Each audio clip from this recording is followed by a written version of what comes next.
আসসালামু আলাইকুম। কেমন আছেন সবাই? আশা করি সবাই ভালো আছেন। ভূতের কথা ইউটিউব চ্যানেলে আপনাদের স্বাগতম। আজকে আমরা পঞ্চম পর্ব দেখতে চলেছি। যারা এখনও আগের পর্বগুলো দেখেন নাই, তারা আগের পর্বগুলো দেখে আসুন। ভিডিও লিঙ্ক ডেসক্রিপশনে।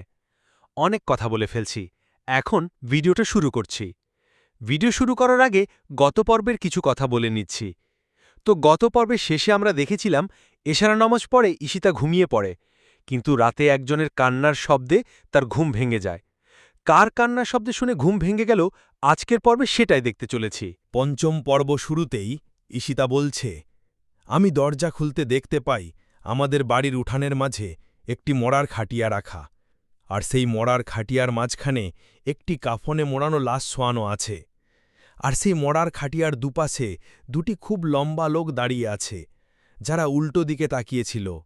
আমি শুধু তাদের পিছন দিকগুলো দেখতে পারছিলাম, মুখ দেখতে পারছিলাম না। আমি এগুলো দেখে বরফের মতো জায়গায় জমে গেলাম। আমার গলা দিয়ে কোনো শব্দ বের হচ্ছিল না। তখনই আমি লক্ষ্য করি কোথায় থেকে দুইজন মহিলা দৌড়াতে দৌড়াতে আমার কাছে এসে দাঁড়াল। তারা বোরকা পরা ছিল, তাদের মুখগুলো বোরকার পর্দা দিয়ে ঢাকা ছিল। সেই দুটি মহিলা আমার দুহাত ধরে টানতে টানতে আমার ঘরের সামনে থেকে নিয়ে সেই লাশের খাটিয়ার সামনে এনে ছুঁড়ে মারল। ঠিক তখনই এই চারিপাশে বাতাস বইতে শুরু করল, আর লাশের ওপরে থাকা কাফনের কাপড়টা উড়ে গেল বাতাসে। তখন আমি লাশের মুখটা দেখতে পাই। আমি দেখতে পাই এটা তো ইমাম সাহেব, যার মুখের একটি পাশে ভারী কিছু দিয়ে থেতলে দেয়া হয়েছে, সেখানকার মাংসগুলো ঝুলে আছে। এই দৃশ্য দেখার পর আমি ভয়ে সেখান থেকে দুপা পিছনে আসি। তখন সেই দুটি লম্বা লোক আমার দিকে না ঘুরে তাকিয়েই বলতে শুরু করে, এটা তো কেবল শুরু মাত্র। তুই ইয়ামিনের সন্ধান যতদিন না থামাবি, ততদিন তোর আপন মানুষগুলোকে আমরা কেড়ে নেব তোকে যারা সাহায্য করবে। মৃত্যুর খেলা শুরু হয়ে গেছে। এই খেলা থেকে বাঁচতে হলে তোকে ইয়ামিনকে ভুলে যেতে হবে। তোকে ভুলে যেতে হবে যে তোর জীবনে এই ইয়ামিন নামে কেউ ছিল। আর যদি তুই তার পরেও কারো থেকে সাহায্য নেওয়ার চেষ্টা করিস, তাহলে তার দশা ঠিক এই ইমামের মতোই হবে। কথা শেষ করার পর সেই দুইটি ব্যক্তি আমার দিকে ঘুরে তাকায়, কিন্তু তাদের শরীর জায়গাতেই দাঁড়িয়েছিল, শুধু মাথাগুলো ঘুরে গেছে। আমি দেখছি তাদের চোখের জায়গায় কোনো চোখ নেই, চোখের মণি পুরোপুরি ফাঁকা, আর পুরো মুখের মাংসগুলো যেন গলে গলে পড়ছে। এই দৃশ্য দেখার পর আমি সেখান থেকে দৌড়িয়ে পালানোর চেষ্টা করি। তখন সেই দুটি মহিলা আমাকে ধরে ফেলে, আর মহিলা দুটো তাদের মুখের কাপড় সরিয়ে ফেলে। আমি দেখতে পাই মহিলা দুটোর মুখগুলো সুই সুতো দিয়ে সেলাই করা। আমি আর এই বিষয়টা বেশিক্ষণ নিতে পারি না। আমি অনেক জোরে একটা চিৎকার দেই, আর সেখানেই অজ্ঞান হয়ে পড়ে যাই। পরের দিন যখন আমার জ্ঞান ফিরে, আমার বাবা, মা, চাচা, দাদা সকলে আমার কাছে দাঁড়িয়েছিল। দাদু আমার কাছে জানতে চায়, তুই মাঝরাতে এমনটা কেন করলি? আমি দাদুকে বলি, কি করেছি আমি? দাদু আমাকে বলে, তুই মাঝরাতে ঘরের বাইরে এসে উঠানে দাঁড়িয়ে চিৎকার করছিলি আর বলছিলি, ওদেরকে সরাও, আমাকে মেরে ফেলবে। তোর চিৎকার শুনে যখন আমরা সকলে ঘরের বাইরে আসলাম দেখার জন্যে কি হয়েছে, আমরা যখন তোর শব্দ শুনে ঘরের বাইরে আসি, আমরা দেখতে পাই উঠানের মাঝে একটি পাশে দাঁড়িয়ে আকাশের দিকে তাকিয়ে কাউকে বলছিস, ওদেরকে সরাও, ওদেরকে নিয়ে যাও। তোর বাবা মা যখন তোর কাছে যায় আর তোর শরীরে স্পর্শ করে, তখনই তুই তাদেরকে দুই হাতে উঁচু করে দুই পাশে ছুঁড়ে মারিস। আমি বুঝতে পারছিলাম তোর ভিতরে কিছু একটা প্রবেশ করেছে। তখনই তুই সকলকে পুরুষ কণ্ঠে বলতে শুরু করলি, তোদের মেয়েকে আটকা, ও যেন ইয়ামিনের সন্ধান না বের করে। ইয়ামিন কোনো মানুষ না, সে একটা জিন। তোদের মেয়ে একটি জিনকে ভালোবাসে, আর ওই জিনটার সাথে তোরাই ওকে বিয়ে দিতে চেয়েছিলি। আর সেই জিনটাকে আমরাই বন্দী করে রেখেছি। এটার পেছনে একটি কারণ আছে, কিন্তু তোর মেয়ে আমাদের পথের কাঁটা হয়ে দাঁড়াচ্ছে। তোদের কারণে বেচারা ইমাম অকালে প্রাণ হারালো। তোর মেয়ে যদি এখনও না থামে, তাহলে তোর বাপ, সেও কিন্তু প্রাণ হারাবে। এটা বলে তুই পাগলের মতো হাসতে শুরু করলি। আমি সাথে সাথে ঘরের ভেতর থেকে জমজমের পানি এনে তোর শরীরে ছিটাই, আর আয়াতুল কুরসি পড়ে তোকে বারবার ফুঁ দিতে শুরু করি। পানির ছিটা পেতেই তুই চিৎকার করতে শুরু করলি, আর আমাকে বলতে শুরু করলি, তোর বোধহয় মরার ইচ্ছে জেগেছে, তাই না? পূরণ হবে, তোর আশা পূরণ হবে, তুই আর বেশি দিন বাঁচবি না। এটা বলিস অনেক জোরে একটা চিৎকার মেরে সেখানে অজ্ঞান হয়ে পড়ে গেলি। তারপর আমরা সকলে তোকে ধরাধরি করে ঘরে নিয়ে আসি। দেখ ঈশিতা, আমরা চাই তোর সাথে কি হচ্ছে সবকিছু তুই আমাদের বল, কারণ আমরা বুঝতে পারছি সে জিনটি তোর ওপরে শুধু শুধু ভর হয়নি। দেরি হয়ে যাওয়া আগে তুই আমাদেরকে বল, আসলে কি ইয়ামিন একটি জিন? দাদুর কথার উত্তরে আমি কিছুই বলছিলাম না, শুধু চুপ করে গতকালকের দৃশ্যগুলো ভাবছিলাম। আমাকে চুপ থাকতে দেখে দাদু আমাকে বলল, ইমাম সাহেব আর বেঁচে নেই। গতকাল রাতেই তাকে কেউ বা কারা হত্যা করেছে। খুব ভারী একটি পাথর দিয়ে তার মুখের একটি পাশ থেতলে দেয়া হয়েছে। খুব ভয়ানকভাবে তাকে হত্যা করা হয়েছে। সবাই চেষ্টা করছে তার খুনিকে ধরার। দাদুর মুখে এসব কথা শুনে আমার পায়ের তলার মাটি সরে গেল। তার মানে আসলে সেই খারাপ জিনগুলো ইমাম সাহেবকে হত্যা করল? ইমাম সাহেবের মৃত্যুর কথা শুনে আমার চোখ দিয়ে পানি টলটল করে বেয়ে পড়ছিল। আমার মনে পড়ে যাচ্ছিল সেই দিনগুলো। ইমাম সাহেব আমার মাথায় হাত রেখে বলেছিল, ঈশিতা মা, তোমার সাথে ইয়ামিনের বিয়ে আমি দেব। সে খুবই ভালো একজন ব্যক্তি ছিল, খুব সৎ ও ইমানদার একজন ব্যক্তি ছিল, আর তাকে সেই ভয়ানক দেখতে জিনগুলো হত্যা করল। আমি হাউমাউ করে কান্না শুরু করলাম। বাবা মা এসে আমাকে শান্ত করল আর আমাকে বলল, বর্তমানে কি হয়েছে আর আসলে কি ইয়ামিন জিন?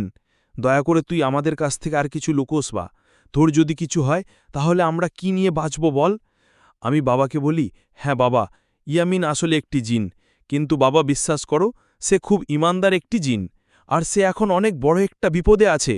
তাকে কিছু ভয়ানক দেখতে জিন উঠিয়ে নিয়ে গেছে, আর ইমাম সাহেব আর আমি তাকে মুক্ত করার রাস্তা খুঁজছিলাম। কিন্তু বাবা, গতকাল সেই জিনগুলো ইমাম সাহেবকে হত্যা করল। আমি বাবা মাকে সব কিছু খুলে বলি, গতকাল রাতে কি হয়েছে আর ইয়ামিন আসলে কে। সবটা শুনে বাবা মা আমাকে বলে, তুমি আর ইয়ামিনের কথা মুখেও আনবে না, তোমাকে আমি এখনই ঢাকায় নিয়ে যাব। অনেক হয়েছে, ব্যাস, আমরা আমাদের মেয়েকে হারাতে পারব না। তুমি ব্যাগপত্র গুছ করো, আমরা আজই রওনা করব ঢাকায়। দাদু তখন আমার বাবাকে বলল, ঠিক আছে, তোরা চলে যাস, তবে আজ নয়, আগামীকাল যাস। আজকে তো বিকেল হয়ে আসলো, এখন যাওয়াটা ঠিক হবে না। আগামীকাল সকাল সকাল রওনা করিস। আমি দাদুকে বললাম, দাদু তুমি অন্তত বোঝার চেষ্টা করো। দাদু আমাকে বলল, দেখ ঈশিতা, আমি তোর দাদু হলেও সবসময় বন্ধুর মতোই চলাফেরা করেছি। তুই যখন যে আবদার করেছিস আমি রেখেছি, কিন্তু আজকে আমি বলছি, তোর বাবা মা যেটা বলছে একেবারে ঠিক। হ্যাঁ, আমি মানছি ইয়ামিন নাকি ভালো জিন, আর আমি তোদের বিয়েতে অমত করছি না, কিন্তু ইয়ামিনকে যারা তুলে নিয়ে গেছে তারা খুবই ভয়ানক। তারা কিন্তু মোটেও ভালো জিন না। তারা যে কোনো সময় যে কোনো জিনিস করে ফেলতে পারে। চোখের পলকে তারা তোদের জীবন নিয়ে নিতে পারে। তাই আমি বলছি ঈশিতা, তুই ইয়ামিনকে ভুলে যা দাদু, আর তোর বাবা মা যা বলছে তুই শোন। তোর ভালো হবে, আমাদের সকলের ভালো হবে। তোর যদি একটা কিছু হয়ে যায় তাহলে এই দাদু কাকে নিয়ে বাঁচবে বল? আমি কিচ্ছু বলি না, আমি চুপ করে কান্না করছিলাম। কি বা বলবো, বাবা মা যেটা করছে আমার ভালোর জন্যই তো করছে। কিন্তু বাবা মা এটা বুঝতে চাইছে না, আমি ইয়ামিন ছাড়া ভালো থাকব না, আমি তিলে তিলে মরে যাব। আমি মনে মনে সিদ্ধান্ত নেই, এখন বাবা মার সাথে ঢাকায় যাই, আর ঢাকা যাবার পর ঋতুর সাহায্যে আবারও রাকিব ভাইয়ের সাথে দেখা করব। আর আমার বিশ্বাস রাকিব ভাই কিছু না কিছু অবশ্যই করতে পারবে। সে আমার ইয়ামিনকে আমার কাছে ফিরিয়ে আনতে পারবে। বিকেল ফুরিয়ে রাত নেমে এলো। আগামীকালই আমরা ঢাকার উদ্দেশ্যে রওনা করব। আমি গতকাল রাতে খুব ভয় পেয়েছি, এই কারণে আজকে আমার মা আমার সঙ্গে ঘুমিয়েছে। রাত যখন গভীর হয়ে যায়, আমি একটা খুব ভয়ানক স্বপ্ন দেখি, কিন্তু স্বপ্নটা ভাঙার পর আমি বুঝতে পারি এটা কোনো স্বপ্ন ছিল না। আমি আমার জীবনের অনেক বড় একটা জিনিস হারিয়ে ফেললাম। মাঝরাতে আমি স্বপ্ন দেখছিলাম, আমার দাদুকে সেদিনের দেখা ভয়ঙ্কর সে দুইটি জিন তার ঘর থেকে টানতে টানতে বাইরে নিয়ে এলো। তারপর দেখি ওই দুইটি জিনের একটি জিন তার জামার নিচে থেকে একটি ধারালো চাপাটি বের করল। তারপরে তার সাথে থাকা আরেকটি জিন আমার দাদুকে এক লাথি দিয়ে মাটিতে সরিয়ে দিল, আর তার হাত পা চেপে ধরল। আরেকটা জিন এক লাফ দিয়ে আমার দাদুর বুকের ওপরে উঠে বসল। তারপর তার হাতে থাকা সে ধারালো চাপাটি দিয়ে আমার দাদুর বুকে অবরোধ কোপাতে শুরু করল। আমি স্বপ্নের মাঝে কান্না করছিলাম আর চিৎকার করে বলছিলাম, তাকে ছেড়ে দাও, মেরো না, তোমরা মেরো না আমার দাদুকে। কিন্তু আমার কথা তারা শুনছিল না। তারা আবারও আমার দাদুর শরীরের উপর নির্যাতন করা শুরু করল। কয়েক সেকেন্ডের ভেতরেই আমার দাদুর ভিতর থেকে প্রাণ পাখিটা বের হয়ে চলে গেল। সেই দুটি জিন যখন বুঝতে পারল আমার দাদু মারা গেছে, তখন তারা তার বুকের ওপর থেকে উঠে আমার দাদুকে কয়েকটা লাথি মারল আর বলল, বলেছিলাম না তোকে মরতে হবে, তুই খুব দ্রুতি মারা যাবি। এইটা বলার পর তারা আমার উদ্দেশ্যে বলল, এক একে 2টি প্রাণ গেল, এখনও কি তুই ইয়ামিনকে বাঁচাতে চাস? মনে রাখিস, এরপর কিন্তু তোর বাবার পালা, তারপর তোর মায়ের, তারপর তোর চাচা চাচির। এটা বলতে বলতে সে 2টা জিন হাসতে হাসতে বাড়ির বাইরে চলে গেল। আমার স্বপ্নটা ভেঙে গেল। আমি ঘুম থেকে লাফিয়ে উঠি আর অনেক জোরে জোরে কান্না করতে শুরু করি। মা আমাকে সান্ত্বনা দেওয়ার চেষ্টা করছিল আর বলছিল, কি হয়েছে, তুই কান্না করছিস কেন, কি হয়েছে? তখন চারিপাশে ফজরের আজান দিচ্ছিল। আমি মাকে বলি, মা, দাদু আর নেই, দাদুকে ওরা মেরে ফেলেছে। মা বলে, তুই হয়তো কোনো খারাপ স্বপ্ন দেখেছিস। আমি মায়ের কোনো কথাই শুনি না। আমি দরজা খুলে এক দৌড়ে দাদুর ঘরে চলে যাই। দাদুর দরজার সামনে গিয়ে আমি ডাকাডাকি শুরু করি, কিন্তু দাদু দরজা খুলছিল না। আমার এত জোরে চিৎকার চেঁচামেচি শুনে বাড়ির সকলে বাইরে চলে আসে। এবার সবাই খুব টেনশনে পড়ে গিয়েছিল, কারণ দাদু এখনও দরজা খুলছে না। আমার বাবা চাচা মিলে দাদুর ঘরের দরজাটা ভেঙে ফেলে, আর আমরা সকলে ঘরের ভেতরে প্রবেশ করি। ঘরের ভেতরে প্রবেশ করে দেখি পুরো ঘর লণ্ডভণ্ড হয়ে আছে, আর দাদু মাটিতে শুয়ে আছে, দাদুর পাঞ্জাবিটা ছেঁড়া। আমি এই অবস্থা দেখে আরও জোরে জোরে কান্না করতে শুরু করি। মা আমাকে ধরে ফেলে, দাদুর কাছে যেতে দেয় না। বাবা চাচা দাদুর সামনে গিয়ে দাদুর শ্বাস চলছে কিনা দেখতে যেতেই বুঝতে পারে দাদু আর বেঁচে নেই। তখন বাবা চাচা চাচি সকলেই কান্না করতে শুরু করে। আমার দাদুর বুকের ওপরে ভয়ঙ্কর কিছু আঁচড়ের দাগ। দাগগুলো দেখে মনে হচ্ছিল বাঘ বা সিংহ এমন কিছু ভয়ঙ্কর প্রাণী তার বুকে আঁচড় মেরেছে। সেখানকার মাংসগুলো ফেটে দুভাগ হয়ে গেছে, আর আমার দাদুর চোখ দুটো অনেক বড় বড় হয়ে আছে। দেখে মনে হচ্ছে হয়তোবা সে কিছু দেখে অনেক ভয়ে মারা গেছে। সবাই কান্না করতেছে। চাচা চলে যায় গ্রামের মসজিদে মাইকিং করতে। সকাল 10টায় জানাজার নামাজের সময় নির্ধারিত হয়। আমি খুব ভেঙে পড়েছিলাম। আজকে আমার জন্য আমার দাদু মারা গেল।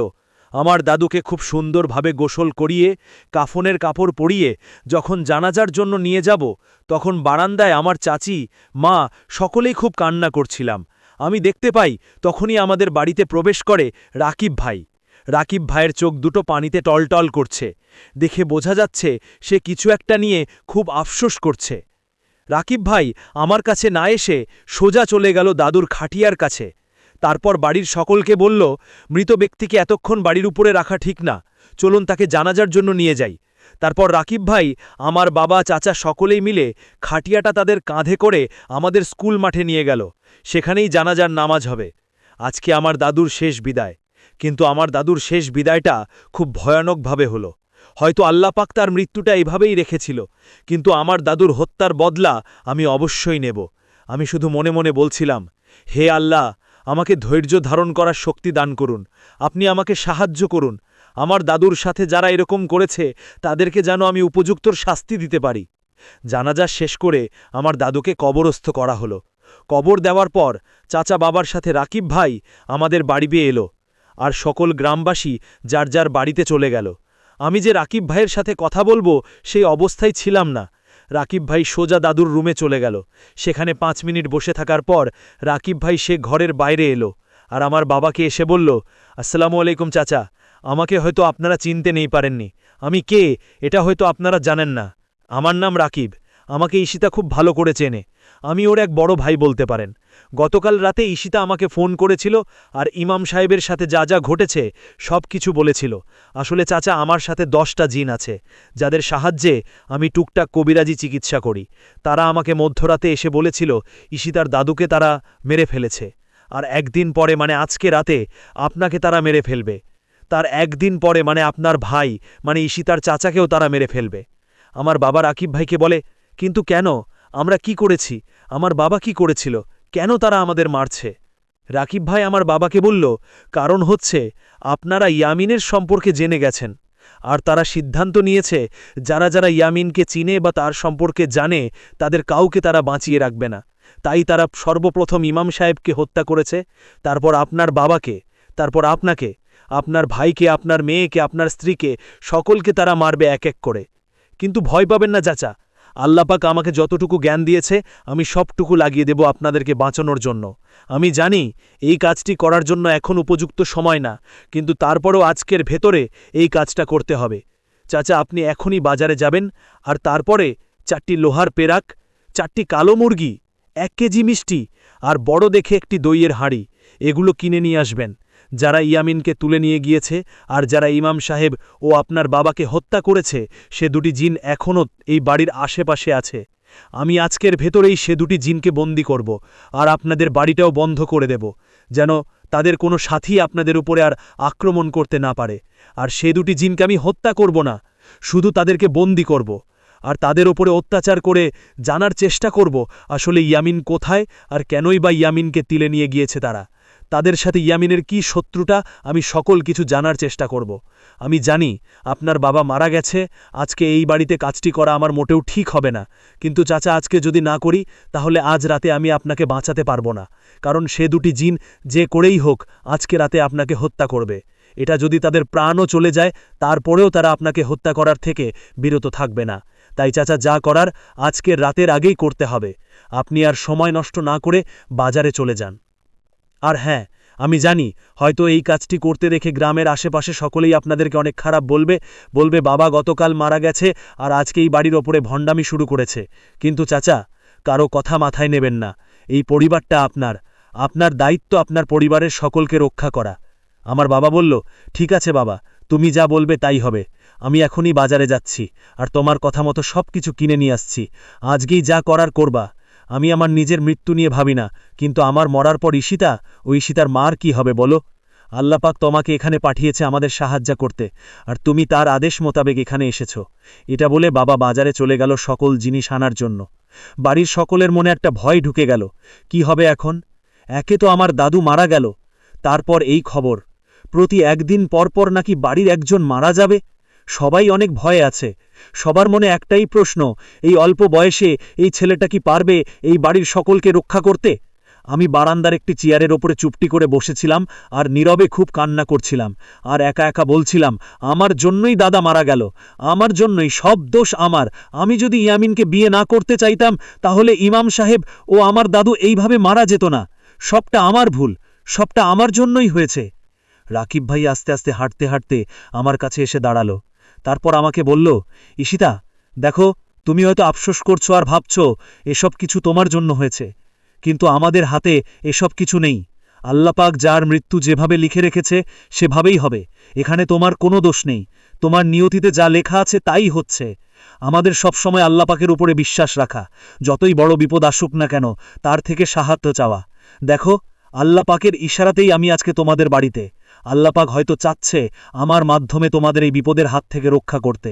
আর তুমি শুধু শুধু ইয়ামিনের দোষ দিও না, এখানে ইয়ামিনের কোনো দোষ নেই। সে তো তার অনেক সাথীকে হারিয়েছে সেদিন রাতে। তার সাথে যে কয়টা জিন ছিল তাদের সকলকে তারা মেরে ফেলেছে। ইয়ামিনও হয়তো বন্দি অবস্থায় থেকে অনেক আফসোস করছে যে তার কারণেই তার বাকি সাথীদের তারা হত্যা করল। আমি তখন রাকিব ভাইয়াকে প্রশ্ন করি, আচ্ছা রাকিব ভাইয়া, তারা কারা ছিল, আর কেন ইয়ামিনকে উঠিয়ে নিয়ে গেল, আর কেনই বা আমার দাদু আর ইমাম সাহেবকে হত্যা করল? রাকিব ভাই আমাকে বলল, সবটাই জানতে পারবে আজকে। মাগরিবের আজানের পরপরই দিয়ে আমি যে করেই হোক সে দুটি জিনকে বন্দী করব, তারপর তাদের মুখ থেকেই জেনে নেব কেন তারা এমন করল। রাকিব ভাইয়ের কথা মতো বাবা বাজারে গিয়ে 4টে কালো মুরগি, 1 কেজি মিষ্টি আর 1 হাঁড়ি দই নিয়ে আসে। চারিপাশে মাগরিবের আজান বইছে। রাকিব ভাই আমাদের বলে, যারা মহিলারা আছেন তারা একটি ঘরে নামাজ আদায় করুন, আর যারা পুরুষ আছেন এই বাড়ির সকলে আমার সাথে আরেকটি ঘরে নামাজ আদায় করবেন। নামাজ শেষে রাকিব ভাই আমাকে বলে, তুমি শুধু এই বারান্দায় দাঁড়িয়ে থাকো। আসলে ঈশিতা, এখন যা ঘটবে সেটা আর সকল মানুষদের চোখে ধরা নাও পড়তে পারে, কিন্তু তুমি যেহেতু একটি জিনের সাথে মিলিত হয়েছ, তাই তুমি সেগুলো অনায়াসে দেখতে পারবে, যেগুলো আমি দেখব। রাকিব ভাই কথা শেষ করে বাবার বাজার থেকে আনা সকল জিনিস নিয়ে উঠানের মাঝে এসে দাঁড়ালো, আর পুরো উঠানটা ঘুরে একটি গোল দাগ দিয়ে দিল। দাগের মাঝখানে রাকিব ভাই একটি পাটিতে বসে পড়ল, আর বাড়ির সকলকে বলল, কেউ দয়া করে এই দাগের ভেতরে আসবেন না, আর যাই হোক না কেন কেউ ভয় পাবেন না। এটা বলে রাকিব ভাই আবার বসা থেকে দাঁড়ালো। তারপর সে 4টি কালো মুরগিকে কিছু আয়াত পড়ে এসে গোল সার্কেলের ভেতরে ছেড়ে দিল। আমরা সকলেই খুব অবাক হয়ে দেখছিলাম, সেই 4টি মুরগি খুব চেষ্টা করছিল সে সার্কেলের বাইরে আসতে, কিন্তু কোনোভাবেই পারছিল না। তারপর রাকিব ভাই মিষ্টির প্যাকেটটা খুলে তার সামনে রেখে দিল, আর দইয়ের হাঁড়িটাও সেখানে রেখে দিল। তারপর রাকিব ভাই আবার সেই পার্টিতে বসে অনেক জোরে জোরে কোরআন তেলাওয়াত পড়তে শুরু করল। আমি যেহেতু কোরআন পড়েছি, এই কারণে আমি জানি সে সূরা জিন পড়তেছে। মিনিট 10 পর চারিপাশে খুব জোরে জোরে বাতাস বইতে শুরু করল। কিন্তু এখন তো বর্ষাকাল না, না কোনো বৈশাখ মাস। তাহলে হঠাৎ করে ঝড় কোথা থেকে এলো? চারিপাশে অনেক জোরে জোরে বাতাস বইছিল। হঠাৎ আমরা সকলেই লক্ষ্য করি, আমাদের বাড়ির সামনে যে বাঁশবাগানটা ছিল, সেই বাঁশবাগানের ভেতর থেকে খুব বড় বড় 2টি কালো বিড়াল বের হয়ে এলো। কিন্তু বিড়ালটা দেখে আমরা সকলেই অনেক ভয় পেয়ে যাই, কারণ এত বড় বিড়াল এর আগে আমরা আর কেউ কখনো দেখিনি। একটা বিড়াল ছিল কুকুরের থেকেও বড়। বাবা মা সকলেই অনেক ভয় পেয়েছিল, কিন্তু তাদের থেকে বেশি ভয় পেয়েছিলাম আমি, কারণ সকলে দেখছিল 2টি বিড়াল এগিয়ে আসছিল সে সার্কেলের দিকে। কিন্তু আমি দেখছিলাম সেদিনের সেই 2টি ভয়ানক জিন কুকুরের মতো হামাগুড়ি দিয়ে সে সার্কেলের কাছে আসছে। তাদের জিবলা দিয়ে লালা পড়ছে। তারা দুইজনেই এক দৃষ্টিতে এসে দই আর মিষ্টির দিকে তাকিয়ে আছে। একটা পর্যায়ে সেই 2টি জিন সে সার্কেলের ভেতরে প্রবেশ করে আর ঝাঁপিয়ে পড়ে সেই মিষ্টি আর দইয়ের ওপরে। বাড়ি সকলেই দেখছিল কালো 2টি বিড়াল সেগুলোর ওপরে ঝাঁপিয়ে পড়ে খাচ্ছে। শুধু আমি আর রাকিব ভাই দেখছিলাম তাদের আসল রূপগুলো। সেই মিষ্টি আর দই খাওয়ার পর সেই 2টি জিন দৌড়াতে শুরু করল সে 4টি মুরগি ধরার উদ্দেশ্যে। তারা সার্কেসের চারপাশে ঘুরে ঘুরে এসে মুরগিগুলোকে ধরার চেষ্টা করছিল খাওয়ার জন্য। তখনই রাকিব ভাই বসা থেকে দাঁড়ালো আর 4টি প্যারাক হাতে নিয়ে এসে সার্কেলের 4টি পাশে কিছু আয়াত পড়ে মাটির সাথে পুঁতে দিল। আর 4টি প্যারাক মাটিতে পুঁতার সাথে সাথে সেই 4টি মুরগি সার্কেলের বাইরে চলে আসলো। কিন্তু অবাক করার বিষয়, সেই 2টি জিন হাজার চেষ্টা করেও সে সার্কেলের বাইরে আসতে পারছিল না। রাকিব ভাই সাথে সাথে সেখান থেকে লাফ দিয়ে সার্কেলের বাইরে চলে আসে। বাড়ির সকলেই দেখছিল 2টি কালো বিড়াল সে সার্কেলের বাইরে আসতে পারছে না। অনেক চেষ্টা করার পরেও যেন একটা অদৃশ্য দেওয়াল তাদেরকে আটকে রেখেছে। রাকিব ভাই সার্কেলের বাইরে এসে তার সাথে আনা জমজমের পানি আর আরেকটি বাঁশের বেত হাতে তুলে নেয়। সে কিছুটা জমজমের পানি হাতে ঢেলে তারপর সেই 2টি কালো জিনের উদ্দেশ্যে উড়িয়ে মারে। পানির ছিটা যখন তাদের উপরে পড়ছিল, আমি দূর থেকে দেখছিলাম তাদের শরীরে আগুন জ্বলে উঠছিল। কিন্তু বাড়ির বাকি সকলে দেখছিল, যখন পানির ছিটা এসে কালো 2টি বিড়ালের উপরে পড়ল, তারা ছটফট করতে শুরু করল।